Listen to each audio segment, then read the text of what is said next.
Le checker de la tech. Et oui, donc c'est le premier. Alors on va commencer comme ça doucement. On est au Sans Chichi. Nicolas n'est pas très loin de moi, le responsable du bar Le Sans Chichi. On le verra tout à l'heure, on l'entendra, on l'interviewera même. Voici donc la première du checker de la tech. Ça se passe en live à Châteauroux au Sans Chichi. Et on va essayer de vous dresser un petit bilan de l'actualité, d'innovation, de ce qui se passe dans la région centre entre autres. Avec un petit peu de musique, un petit peu de spiritueux et de l'ambiance puisque on fait ça en live. Ça va être toutes les semaines en direct. Et puis c'est comme ça que ça commence. Bonsoir à tous.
Alors il faut quand même que je vous précise, tout de même, que les musiques sont proposées par Monsieur Vlad Glushinens.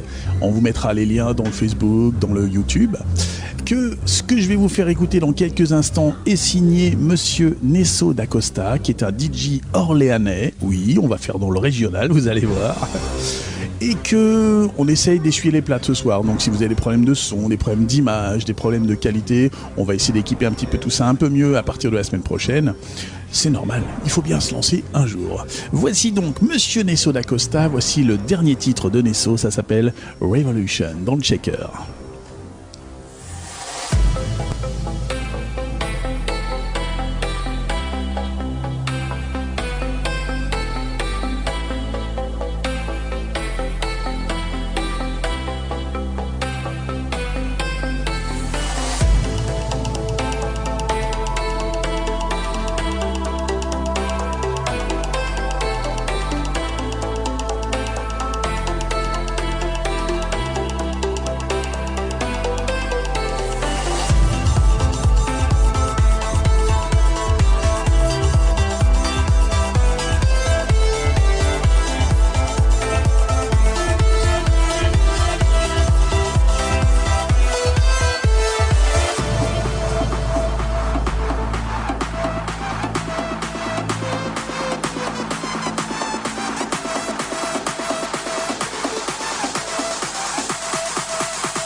Et bien voilà, il vient de nous rejoindre, le checker de la tech. Bonsoir Nicolas. Et bonsoir Pascal. Ça va bien? Alors bien, j'explique quand même à tout le monde qui est Nicolas, c'est le responsable du Sans Chichi. Ouais, il fait semblant. Il fait semblant, non, il le fait très bien. Il essaye en tout cas. Alors, comment ça se passe au Sans Chichi? Qu'est-ce que tu as apporté de nouveau dans Châteauroux, puisque l'innovation c'est un petit peu notre credo. Qu'est-ce que tu as apporté de nouveau dans Châteauroux quand tu as ouvert cet établissement il y a un an maintenant presque, hein? Apporter quelque chose au niveau du bar, c'est compliqué aujourd'hui parce que, grosso modo, plus rien n'était inventé.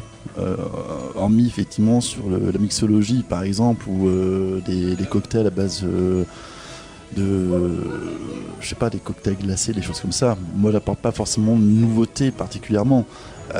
Moi, j'ai quand même vu un truc qui est peut-être pas courant, c'est des horaires un peu atypiques. Ouais, j'apporte effectivement un peu de fantaisie. Voilà, c'est plus de la fantaisie. Voilà, c'est plus effectivement, je m'amuse vraiment avant tout. J'essaie de procurer du plaisir aux gens par-dessus tout. Je suis décalé sur mes horaires parce qu'aujourd'hui, rien ne m'oblige à insister sur des horaires à 9h, 9h30, 10h, des choses comme ça. Donc oui, effectivement, je m'amuse. Déjà, c'est important. Voilà. Avant tout, je m'amuse. C'est quand même dans le milieu du festif, donc forcément, le plaisir de changer des horaires. Alors, j'ai vu des horaires avec des horaires très précis à la minute. Oui, c'est effectivement peut-être un regret de ne pas avoir bossé à la SNCF où effectivement le train part à 8h17. Bah, je me dis, tiens, je vais faire pareil, je vais ouvrir à 8h21 le matin. Et tu es là à 8h21 ? Ah, bah bien avant. Les gens vérifient ? J'ai eu effectivement des contrôles. Les clients viennent vérifier. Voilà. Je dis bonjour à ceux qui viennent nous rejoindre. Salut. Voilà, il y a des gens qui sont parmi nous. Bonsoir. On est toujours au Sans Chichi. Qu'est-ce que je veux dire? Est-ce que tu organises des choses un peu inhabituelles dans ce bar? Est-ce que tu fais des choses qui changent des habitudes? Qu'est-ce que je veux organiser? C'est effectivement faire venir des artistes, des concerts assez régulièrement. En tout cas, j'essaye. Pour l'instant, moi, ça fait très peu de temps que je suis ouvert. Ça fait 8 mois seulement. Donc, je reste avec les personnes que je connais, que j'apprécie sur la place de Châteauroux, sur le département, au niveau des artistes. Je vais organiser des soirées blind test. Je vais organiser. Oui, ça c'est pas courant, des soirées blind test. Ça se faisait un petit peu, ça se fait un petit peu, mais c'est vrai que c'est pas des choses qu'on voit régulièrement. Du karaoké également, j'organise. D'ailleurs, petite publicité samedi prochain, par exemple. Ah, karaoké voilà. Samedi prochain, Sans Chichi. Alors, voilà. Qui sera l'animateur? Ça sera Romain. Quelqu'un de Châteauroux. Romain Sonofet, qui est assez connu malgré tout sur le département, qui organise régulièrement des soirées, qui avait fait entre autres le Nouvel An à Neuville-les-Bois, par exemple. Qui est en relation directe ou indirecte avec Lorenzo, une figure assez connue. Ah oui, très connu Lorenzo, ouais, que j'ai connu à l'époque, qui faisait partie des frères Musette, voilà, qui était chez Pascal Sevran à l'époque à la télévision. Tout à fait. Donc voilà, je fais également des dédicaces d'auteurs, dont tu auras certainement la primeur un peu plus tard dans la soirée. Dans le courant de l'émission tout à l'heure, nous aurons Monsieur Jousse qui va venir nous rejoindre. On a Clément, effectivement, qui est client, qui est écrivain, jeune écrivain, effectivement, de Châteauroux, qui sort son premier thriller d'ici peu de temps. Et effectivement, je lui ai proposé de faire une séance de dédicace samedi matin. Donc, alors, j'ai ouï dire qu'il est déjà sorti en version numérique. Voilà. C'est ce qui laisse passer, apparemment. Bon, je laisserai lui en parler plus facilement. Tout à fait, il sera là. Il sera d'ici une petite demi-heure, voilà. on va pouvoir en discuter avec lui. Non, mais après, c'est vrai qu'en termes d'innovation, c'est vrai qu'au niveau du bar, aujourd'hui, c'est compliqué d'innover, surtout sur des petites structures. Moi, j'ai une petite structure, j'ai pas de plat, je suis tout seul. Enfin, voilà, c'est compliqué. Je pourrais faire du flair, mais j'ai pas la place pour le faire. Voilà. J'ai entendu parler de quelque chose que vous avez fait dans toute la rue Grande cet été, qui était fantastique lors de la conférence, je crois. C'était quand il y avait le forum des vaches. Alors c'est quand il y a eu le championnat de France des vaches limousines qui était effectivement organisé à Châteauroux, où là tous les restaurateurs et établissements de débit de boissons se sont mis effectivement d'accord pour organiser un grand banquet au niveau de la rue Grande. Vous avez fait combien de personnes? Apparemment c'était fabuleux. C'était dans les à peu près 200 couverts, 180, 200 couverts. Toute la rue était transformée en salle de réception. Quoi. C'est ça. Et en parallèle, effectivement, j'avais moi déjà prévu de faire un concert à ce moment-là, donc on a placé le concert en extérieur. Donc c'était vraiment festif. En plus, la météo était vraiment présente à ce moment-là, donc c'est génial, quoi. Et mon petit doigt me dit que l'année 2019 va être chargée de petites choses dans ce genre. Ouais, mais c'est vrai que je communique pas trop longtemps à l'avance parce que j'aime effectivement créer la surprise après. L'événementiel, c'est important, ouais, c'est ça. Ouais, après c'est des choix, effectivement, c'est toujours compliqué. Faire une programmation longtemps à l'avance, les gens ils ont tendance à oublier. Donc à moins de relancer régulièrement, mais sinon c'est vrai que moi je suis assez sur du ponctuel. Voilà. A priori, c'est ce qui fonctionne bien, puisque les gens reviennent régulièrement sans chichi. Je le vois régulièrement. Il y a souvent du monde. Nicolas, merci bien. Merci à toi, Pascal. Bonne merci de nous accueillir pour cette première. Merci au checker de la tech. C'est un lancement. Voilà, donc, on va essayer de faire ça très régulièrement, toutes les semaines si possible. Ça serait chouette. Si tu nous accueilles toutes les semaines, tout va bien. Moi, je t'accueille quand tu veux. Tu sais on essaiera de trouver des invités qui correspondent vraiment à l'innovation. Il y en a plein dans la région centre. On va en discuter juste après. Départemental ou au niveau régional, il y a vraiment ce qu'il faut sur le département et sur la région. Je crois aussi. Donc, il y a, je pense, longue vie au checker de la tech. Eh bien, merci à toi, Nicolas. Merci, Pascal. À tout à l'heure. À plus tard. Eh bien, on continue en musique avec Nesso d'Acosta qui nous retrouve encore une fois avec un dernier titre qui s'appelle Titan.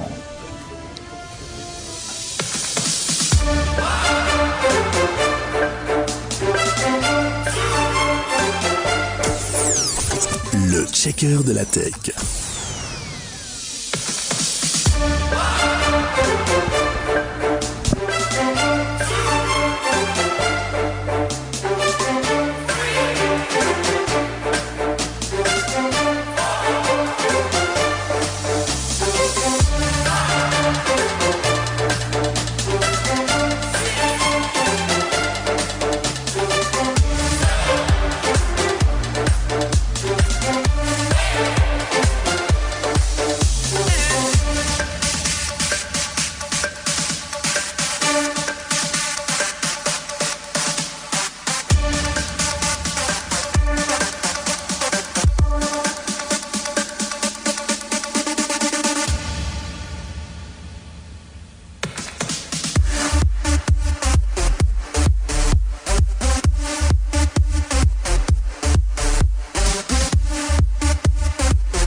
L'innovation en région Centre Val-de-Loire.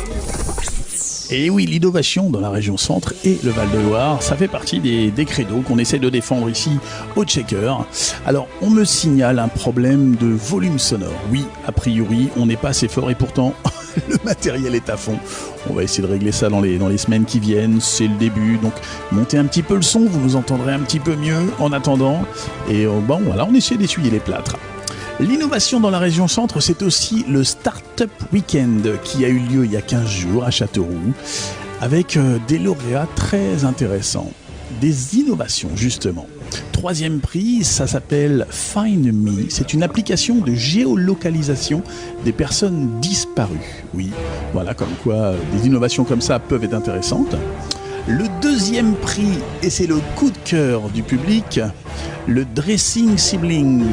Oui, c'est une application pour le prêt de vêtements. Voilà, si vous avez des vêtements dont vous ne servez pas souvent, vous les prêtez, vous pouvez le faire par le biais de cette application. C'est un projet qui est en cours de création.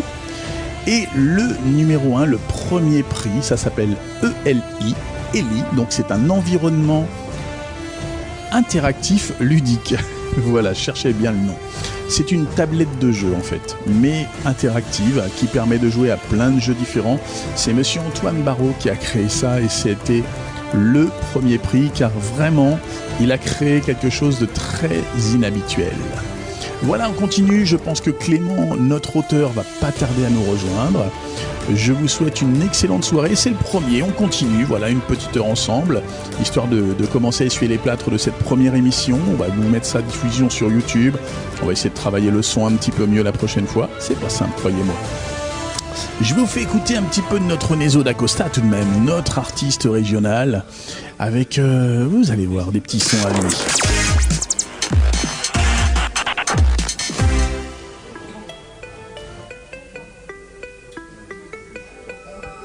Voici Dan to the Beat.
Innovation.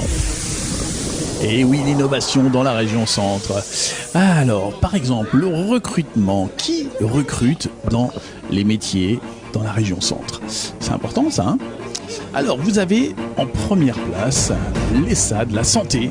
Oui, dans l'Indre-et-Loire, le Loir-et-Cher et le Loiret, l'ESSAD embauche énormément. C'est important.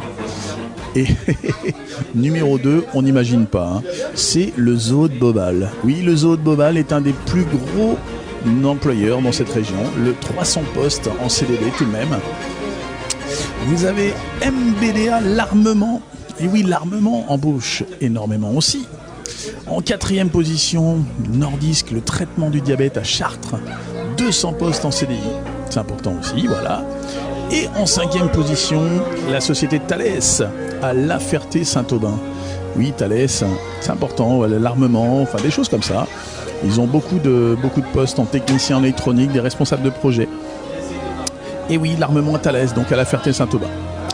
Qu'est-ce qui recrute énormément en général dans la région? C'est le secteur du médicament. C'est un secteur d'avenir. Donc 65% des médicaments produits dans les usines de territoire partent à l'étranger. Donc voilà, le médical est important. C'est comme ça qu'on recrute énormément. Qu'est-ce que je voulais vous dire d'autre? Je voulais vous dire dans les informations. Je vous prépare ça juste après. Je vous mets un peu de musique en attendant. Allez, retour de Monsieur Nesso d'Acosta avec un petit peu de son dans ce genre.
Innovation.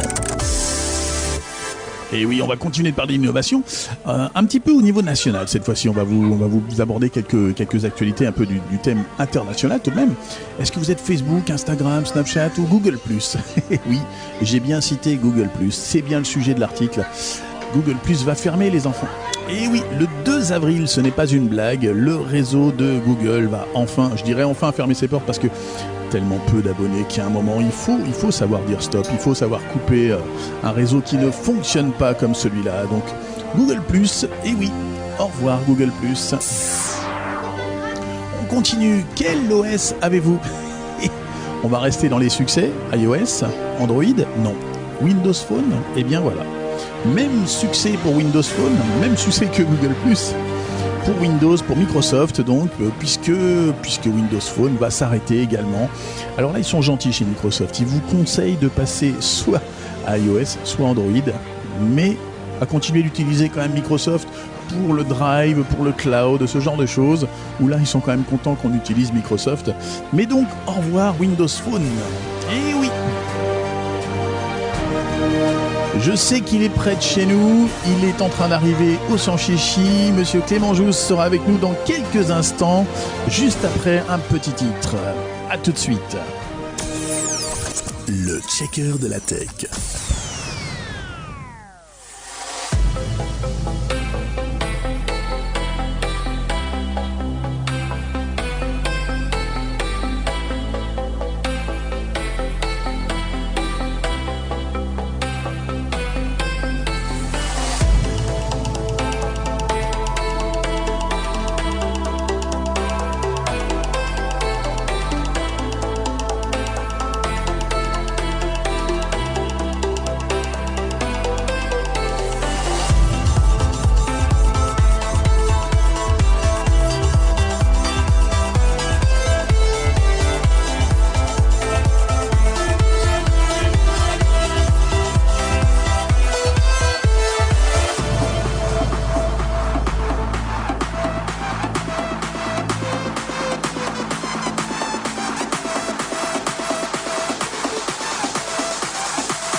L'invité du checker.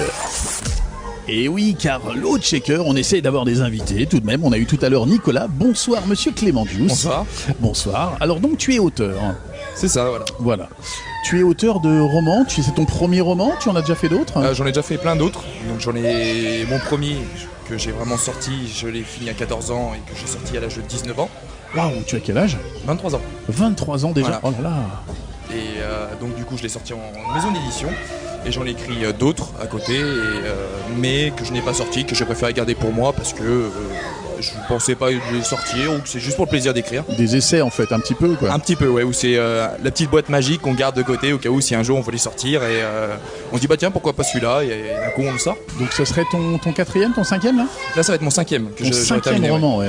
Voilà. Ah bah, à 23 ans, belle victoire déjà. Hein. Enfin, parce que j'imagine que au-delà du succès d'un roman, ce qu'on aime, c'est le pondre, l'écrire. Ah totalement, oui, on est dans notre bulle. Honnêtement, c'est vraiment le moment où on aime se retrouver seul. Bon, parfois, je viens écrire au sans chichi, par exemple, ici. Ah oui, l'ambiance t'aide. Ouais. Voilà, ça va dépendre quel roman je vais écrire. Si c'est un roman où j'aurai beaucoup de sentiments, beaucoup de social dedans à écrire, être entouré de personnes, de conversations, ça me permet d'absorber les personnalités des gens et de les retranscrire dans mon roman. Quand ça va être un roman plutôt fantastique dans mon monde à moi, eh ben, je vais plutôt... Oui, bah, c'est normal. C'est l'ambiance du sans chichi, on est là pour exactement, ça porte son nom. Et quand ça va être plutôt fantastique, que ça va être un monde que je vais devoir créer, je vais rester dans ma bulle chez moi et vraiment écrire moi-même tout seul. Mais c'est vraiment le fait de le pondre, de créer un univers. Oui, parce que tu es obligé de définir tout un univers à l'avance. Bien comment sûr. tu le... Non, jamais. Ça va m'arriver que je vais penser à un de ces quatre, par exemple, là maintenant, je pourrais me dire ah tiens, faut que je pense à ça. Mais la plupart du temps, je vais écrire à la page pour page. Ça veut dire que oui, donc le monde se crée au fur et à mesure. Exactement. Quoi. Je vais pas savoir ce qui va se passer dans ma propre histoire. Et c'est là où c'est intéressant aussi pour moi, c'est que moi-même je vais découvrir mon histoire en l'écrivant. Où est-ce que je vais apporter mon protagoniste? Qu'est-ce qui va se passer? Par exemple, dans chacun de mes romans, je vais avoir 9 fins différentes qui vont défiler dans ma tête, et celle à la fin que je vais vraiment écrire, je m'y attends pas du tout moi-même. Ah, c'est bon, tu te fais surprendre en fait par l'auteur. et ce qui fait que ça me permet de surprendre les gens parce que eux-mêmes s'y attendront pas du tout. Et oui, mais j'ai lu, alors j'ai pas lu le roman en entier puisque j'ai pas eu l'occasion encore, j'ai lu le résumé complet. Les histoires sont pleines de rebondissements a priori, donc toujours. Tu arrives à concevoir toute l'histoire quand même au fur et à mesure sans l'avoir imaginé au départ. Exactement, par exemple, je vais écrire un chapitre ou même 3 paragraphes et là je vais me dire ah, et si je mets ça? Et du coup derrière ça je vais changer toute mon histoire, tout ce que j'avais peut-être imaginé à cause d'une phrase que je vais ajouter. Donc dans mon roman par exemple j'avais imaginé toute une autre direction et finalement ça a pris, c'est parti totalement à l'opposé et finalement ça me plaît tout en plus. Ah, ça doit être très passionnant à intégrer le... C'est du travail de recherche, c'est du... Tu mets combien de temps en gros? Enfin il n'y a pas une moyenne vraiment sur les 5 mais je sais pas, tu mets combien de temps à écrire vraiment Ça un va roman? tout dépendre. Par exemple celui-là, jusqu'à ce que j'en crève, j'aurais pris 4 ans. Donc je l'ai commencé quand j'étais à l'armée. Donc je l'ai commencé, j'ai fait la moitié du roman, on va dire à peu près quand j'étais en opération extérieure. J'ai fait une pause de 2 ans parce que voilà, je commence beaucoup de livres. L'inspiration était plus là, ouais. Voilà, parce que j'ai une autre idée, donc il faut que je la ponde et donc je suis plus sur celui-là. Et celui-là, après, une rupture, ça m'a beaucoup aidé à... Voilà, j'ai craché mes sentiments dedans. Ah et oui. Voilà. Donc ça se sent beaucoup dans les 2 dernières parties que voilà, c'est beaucoup plus recherché, c'est beaucoup dans l'âme intérieure. Ça te sert presque d'exutoire en fait. C'est totalement ça. Donc quand ça va être plus dans le fantastique, ça va être plus vraiment dans cracher l'imagination qu'on a en tête, que maintenant que je me suis lancé dans le thriller, c'est du thriller mais du sentimental en même temps. C'est beaucoup de sentiments, comme je suis en train d'écrire un nouveau qui est beaucoup aussi dans ce sujet-là. Et c'est une façon de cracher ses sentiments. Dans tous les cas, dans les romans, l'auteur va cracher vraiment une façon de sa personnalité, que ce soit sa noirceur, que ce soit sa beauté en lui-même. Dans celui-là, il y aura beaucoup ma noirceur. On retrouve beaucoup ça. Et tu me parlais de sentiments qui évoluent. Est-ce que toi-même, tu te sens avoir une maturité différente suite à l'écriture des romans? Est-ce que tu sens que ça te fait évoluer toi? Ah bien sûr, oui. Dans celui-là, et je pense qu'il est la preuve même. Vous avez les 2 premières parties donc, que j'avais écrites il y a à peu près 4 ans, qui sont un peu moins matures, je pense qu'ils sont bien, mais me plaisent beaucoup moins. Mais par contre, les 2 dernières parties sont très imagées, très, très recherchées, très... plus complexe en fait. Voilà, beaucoup plus complexe, mais plaisent tout autant plus. Par exemple, moi quand je les lis, et ce que j'ai beaucoup de mal moi-même déjà à lire mes propres romans, oui, ça doit pas être facile, ouais. C'est quand on s'autocritique soi-même, c'est très difficile. Mais celui-là, j'ai beaucoup apprécié les 2 dernières parties qui m'ont permis de... J'ai trouvé les passages très intéressants. Moi-même, c'est comme si j'étais dans un état second quand je les avais écrits, que je les redécouvrais derrière ça en les lisant. Ah, mais quand tu termines le roman, est-ce que tu le fais relire par quelqu'un d'autre avant de l'envoyer à l'éditeur ou tu l'envoies comme ça? Je fais toujours lire. J'envoie à mes proches, à mes amis, plusieurs personnes, à ma voilà. famille. Ouais. La plupart du temps, je questionne mes amis. Est-ce que ça t'intéresserait de le lire? J'ai ma petite sœur qui me suit depuis tout petit. Ta voilà. première fan en fait. Voilà, c'est exactement ma première fan, c'est vraiment ça. Et qui a tendance à dévorer ce que j'écris. Et donc je le fais toujours lire. Et tu as déjà eu des grosses critiques à ce moment-là? Non. T'as pas eu un moment où il a fallu refaire une grosse partie J'ai un frère qui lui aussi qui adore lire ce que j'écris et qui a la critique très sincère, on va dire. Oui. Ça veut dire que c'est ce qui fait. Ce qui est important, en Ce plus. qui fait, voilà, que c'est un élément très important pour moi. C'est que quand il y a quelque chose à dire et quelque chose qui lui plaît pas, je sais que c'est quelque chose de recherché, mais il va me le dire. Voilà, il va pas tourner autour du pot et me dire, bah tu vois. Il va pas être trop gentil en Voilà. disant c'est beau, c'est bien. Mais à aucun moment on m'a dit ce moment-là, non, pas du tout. Voilà. Et d'un côté, c'est que si je l'ai écrit, c'est que je le voulais que ça soit comme ça. Et ce qui fait aussi que j'ai beaucoup de différents, que là c'est en auto-édition, que je veux pas aller vers les maisons d'édition parce que je veux qu'il reste. L'âme du bouquin reste comme elle est en fait. Oui. Voilà. Alors justement, je pense à auto-édition. Dans le Checker, on aime bien l'innovation. Tu m'avais expliqué que tu avais publié le livre en numérique au départ. C'est ça. Donc, Comment ça se passe pour un auteur, ce genre de choses? Est-ce que tu as besoin de faire des choses différentes pour l'éditer en numérique, toi, ou alors est-ce que les éditeurs s'en occupent eux-mêmes? Non, bah, en fait, donc l'auto-édition, déjà, ce qu'il faut savoir, c'est que vous passez par un site, ce qui est normal, vous pouvez pas tout faire normalement, mais c'est que c'est vous qui vous occupez de tout. Donc par exemple, ce qu'il faut savoir, c'est qu'il vous faut un code spécial d'identification du livre. Qui s'appelle l'ISBN, c'est celui-là? L'ISBN, c'est ça, Voilà. c'est le code barre. C'est ce que la carte d'identité d'un livre en fait. Ce que vous voulez, c'est le code barre. Ça s'appelle un code ISBN. Il faut le déclarer à la Bibliothèque nationale de France. Donc ce que les éditeurs font normalement, vous devez le faire. Et après, il faut créer votre couverture. Sinon, vous pouvez trouver quelqu'un. Dessiner la couverture aussi. Ouais, oui, la d'accord. dessiner, la concevoir, corriger vos fautes, la mise en page, la taille de votre roman. Il faut tout concevoir du début jusqu'à la fin, jusqu'à la promotion. Donc, il y a vraiment un côté technique en dehors de l'auteur en lui-même. Quoi. C'est ça, mais vous avez toutes les décisions. Par exemple, le prix du roman, c'est vous qui le décidez. Ah oui. En dehors du prix de fabrication, bien sûr, il faut trouver une petite Oui, il y a un marge. coût de fabrication qui existe forcément. Quoi. Ce qui va être compliqué avec les maisons d'édition qui vont vouloir avoir tendance à augmenter le prix de votre livre. Par exemple, jusqu'à ce que j'en crève, je le propose à 9 €. La plupart des maisons d'édition veulent me le proposer entre 14 et 18 €. Et moi, c'est pas ce qui m'intéresse. J'ai pas envie de le vendre à très cher, j'ai envie de le partager mon monde. Je sais pas me faire de l'argent. C'est vrai qu'on voit beaucoup de bibliothèques partagées maintenant dans les rues et ce genre de choses. Le livre, les gens essayent d'avoir une vie en fait autour d'un livre. C'est-à-dire qu'ils le lisent, mais après ils essaient de le prêter, ils essaient de l'offrir, de le faire connaître. Et c'est vrai que quand il y a des livres chers, les gens hésitent à ce genre de choses. C'est vrai que moi en tant que lecteur, un grand lecteur, c'est vrai que j'ai mes favoris. Donc là, je serais prêt à cracher 32 € pour un de leurs livres parce que c'est le dernier, parce que j'ai besoin de le lire. Mais c'est vrai que ça me fait mal au cœur de sortir aussi cher. Après, je sais qu'il a travaillé l'auteur derrière. Bien sûr. 4 ans pour écrire un livre, il y a un moment, voilà. Exactement. Mais connaissant le monde de l'édition, je sais que l'auteur en lui-même, il va se faire un tout petit pourcentage. Donc ça va nourrir la maison de l'édition. Et lui, derrière ça, il va toucher de l'argent, mais pas autant qu'il le mériterait. Oui. Voilà, il n'a pas le bon pourcentage. Donc c'est vrai que ça me fait mal au cœur de savoir que ça va pas lui revenir à lui. Parce que pourtant, c'est lui qui a travaillé derrière ça. Donc là, c'est le principe de pouvoir moi-même choisir mon prix, attirer mes lecteurs. Et même si j'ai pas énormément de lecteurs, au moins, je reste dans mes convictions. De proposer un livre pas cher et agréable. Et est-ce qu'au fil, parce que sur 5 romans, il commence à se dessiner des choses peut-être, est-ce qu'il y a une saga qui se prépare? Est-ce que des personnages commencent à être récurrents?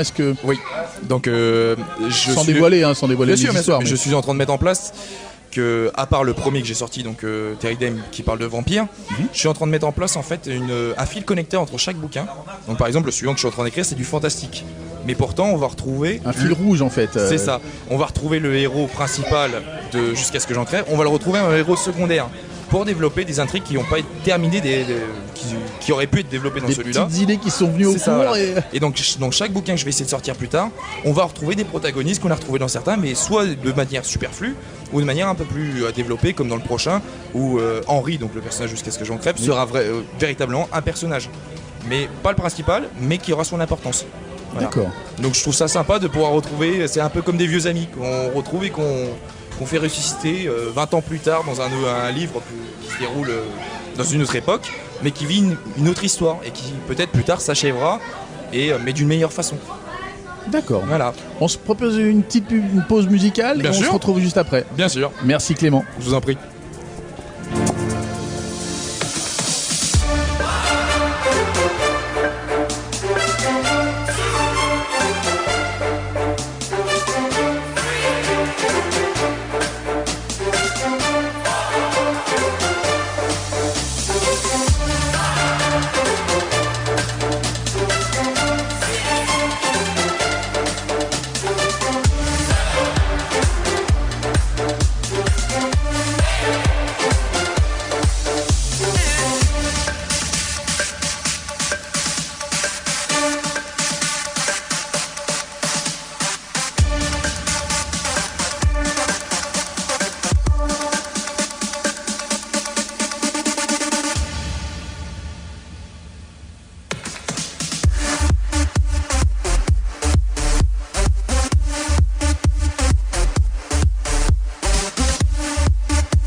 L'invité du jour.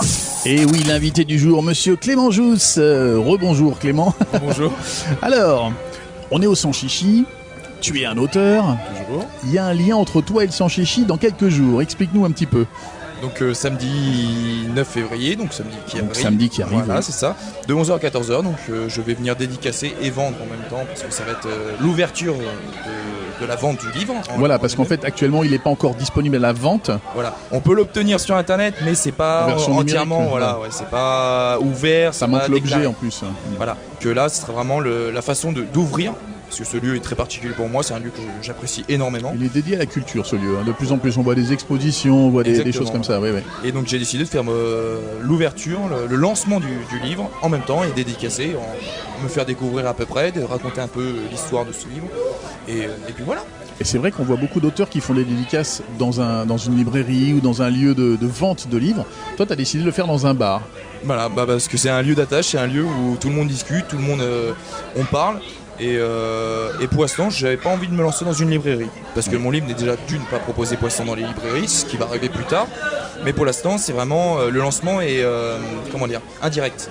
Donc c'est une façon d'aborder des gens, donc pas forcément des lecteurs, des gens qui n'auraient peut-être pas pensé à lire, et à les amener petit à petit vers ça, et même discuter avec n'importe qui dans un lieu que je connais. Peut-être une meilleure manière d'échanger en fait, que dans une librairie, on aurait peut-être plus de mal. Oui, peut-être, oui, et on touchera pas les mêmes personnes.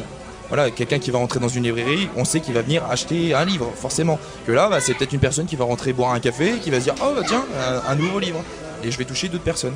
Et même, c'est vraiment le Sans Chichi reste un endroit qui reste particulier, étant donné que c'est ma première séance de dédicace de toute ma vie. De toute ta vie, voilà. Ouais. Donc c'est une façon d'être dans un endroit familier. Il y a beaucoup de premières au Sans Chichi en ce moment. Hein. C'est vrai. La première du checker de la Pour vous. tech. Alors oui, on essaye.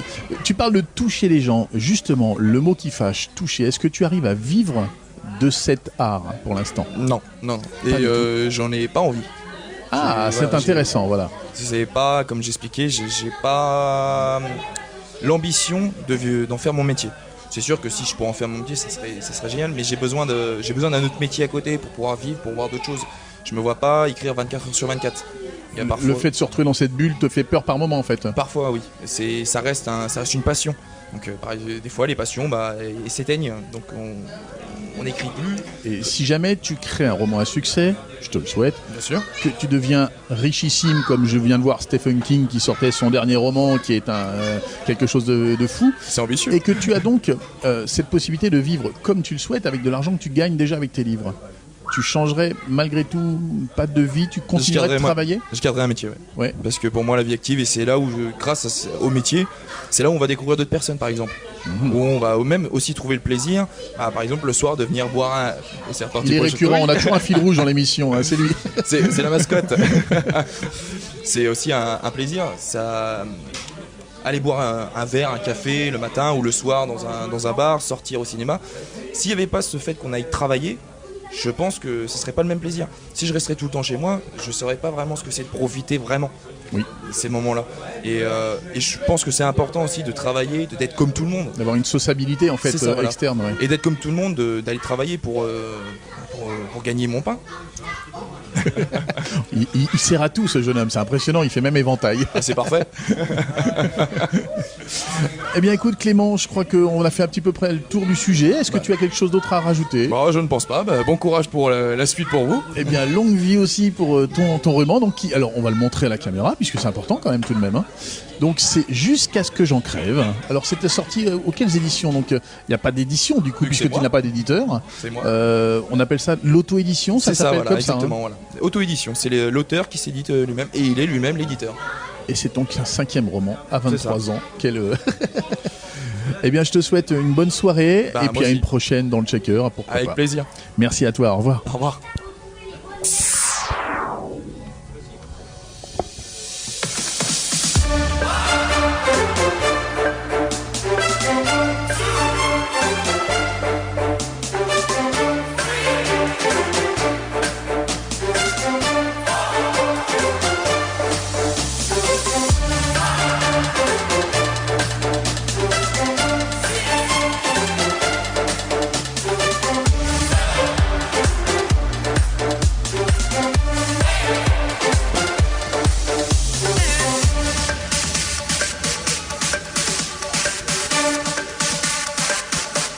Voilà, je pense que vous avez un petit peu compris à quoi consistait le checker de la tech. C'est inviter des gens comme ça, des gens de la région centre. Pour l'instant, on est sur Châteauroux et petit à petit, on va se permettre d'inviter des gens de tous les départements de cette région qui fourmillent de succès, croyez-moi. J'ai entendu parler de Vierzonais qui ont fini au CES de Las Vegas il n'y a pas longtemps. Il y a plein de sociétés, plein de talents, plein de gens qui font l'innovation dans la région, comme le Startup Weekend qui a eu à 15 jours. Donc, on va essayer de vous présenter un petit peu de ça au fil des semaines, voilà, avec du matériel qui va un petit peu s'améliorer au niveau réglage. Et ça va devenir notre petit rendez-vous hebdomadaire. Je vous souhaite une excellente soirée et bonne continuation.